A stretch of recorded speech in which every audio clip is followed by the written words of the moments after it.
First of all, thanks God given this opportunity for me.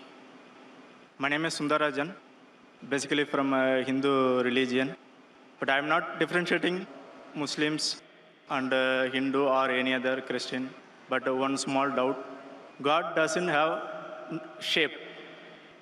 But even if we are going temple in Hindu, you know very well there are different names of gods and different pictures and statues. You know very well. My question is, if I am going temple, if for example, if I am suffering something, problem, if I am going temple, if I pray for me, God will accept or not? This is my question. The brother asked the question that God does not have shape, but if I go to a temple and if I worship idols, does God listen to me? Does God answer my prayer or not? Brother, if you read Bhagavad Gita, Bhagavad Gita is the most widely read book amongst all the scriptures of Hinduism.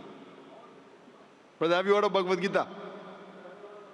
I know some of things, but Yes. I am not all. If you read Bhagavad Gita chapter number 7, verse number 20 says, all those whose intelligence has been stolen by material desires, they worship demigods. They worship false god. That means if you're a materialistic person, you worship false god. You worship demigod. And further it says that those who worship false god, Almighty God, true God, yet answers your prayer, but you go to the kingdom of false god. That means even if you worship false god, God many a time answers your prayer so that you go to the kingdom of false god.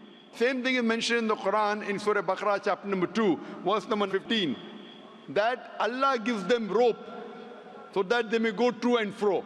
Allah says in Surah Baqarah to the hypocrites, to the munafiqs, to the kafir, that Allah gives them rope to go to and fro so that they will understand. So many a time, even if you worship the false god, your prayers are answered. That does not mean that you are worshipping the correct God. Because many people think, for example, many of the people who are non-Muslims, they are wealthy. They are leading a luxurious life. Now, wealth is not the criteria for you to go to Jannah. It's not the criteria for you to go to paradise. The Quran says wealth is a test. Anything which good befalls you, it can be two things. It can either be a reward from God or it can be a test from God. Any calamity that befalls you, it can either be a punishment or it can be a test. So suppose you worship a false god. You go to a temple and you worship the idol. Just because your prayer is answered, that does not mean you're worshipping the true God. God is testing you. You ask for wealth, God gives you wealth. God is testing you that do you follow the true path or not. Because if you read the Hindu scriptures, Bhagavad Gita is called as the nectar of the Vedas. The most superior scripture amongst all the Hindu scriptures are the Vedas. There are two types of scriptures. One are Shruti, the other is Smriti. Shruti is the word of God and Smriti is the word of human beings. So amongst the Shruti, you have the Vedas and the Upanishads. These are the highest. When you read the Chandogya Upanishad, chapter number 6, section number 2, verse number 1, it says, Ekam Evidityam. It's a Sanskrit quotation which means God is one without a second. If you read the Svetasvatara Upanishad, chapter number 6, verse number 9, Nakasya Kasij, Janita Chadipa. Of that God, there are no lords. He has got no parents. Almighty God has got no superior. He has got no mother. He has got no father. It's mentioned in Svetasvatara Upanishad, chapter number 4, verse number 19, Na Tasya Pratima Asti. Of that God, there is no Pratima. Pratima is the Sanskrit word which means an image, a photograph, a painting, a picture, an idol. It means a portrait. It means a statue.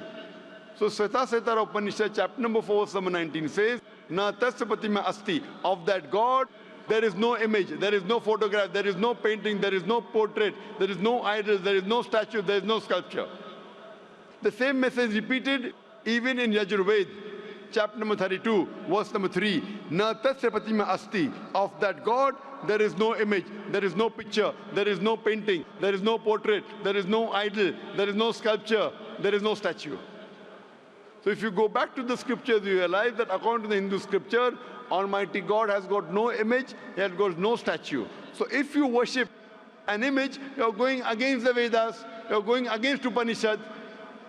So just because you are going and praying, sometimes, as the Bhagavad Gita says, God may answer your prayer to test you, that do you follow his commandment or not. That does not mean that who you're worshipping is correct. So that's the reason you should follow your scripture, and your Hindu scripture says that Almighty God has got no idol, has got no image, has got no photograph, has got no sculpture. So making an idol of God, an image of God, a photograph of God, a statue of God is prohibited in Hinduism. Does that answer your question, brother? Okay, thank you.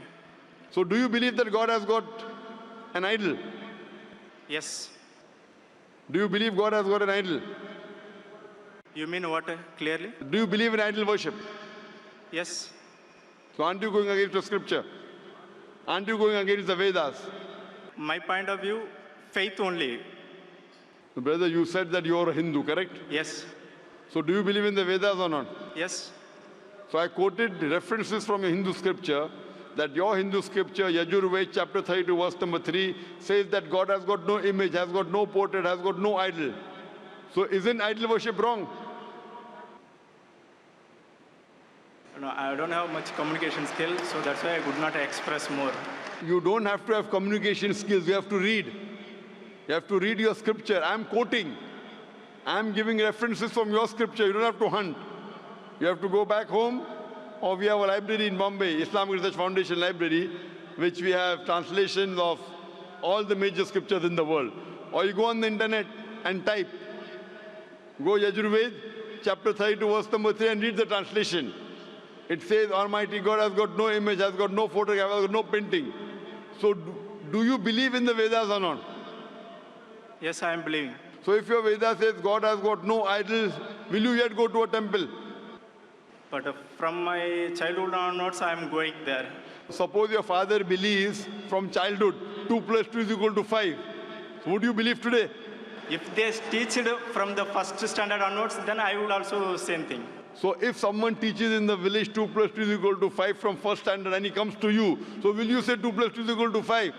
That is the first case of my knowledge, then that is the way I will accept it. So suppose your son goes to a school and they teach 2 plus 2 is equal to 5. So will you say, son, no problem, continue? Will you say that?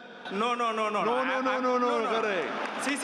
What you will tell your son, my son, that teacher taught you wrong. See, already I studied 2 plus 2 is 4. So I cannot put my son 2 plus 3, 2 is 5.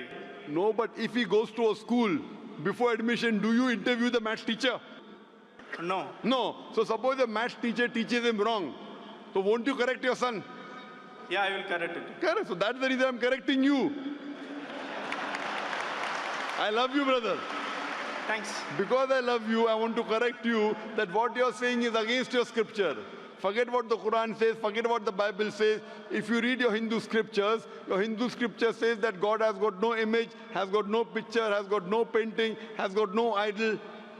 So if you're doing idol worship, you're going against your scripture. So what I request you, brother, today when you go back home, go on the internet, type Yajurved chapter 30, verse number 3, Svetasvatara Upanishad chapter 4, verse number 19, and try and read the translation. And tomorrow, inshallah, come again, we're having a question and session. Tomorrow at 9 o'clock, same time. And inshallah, we'll give you the first opportunity. Okay, thanks.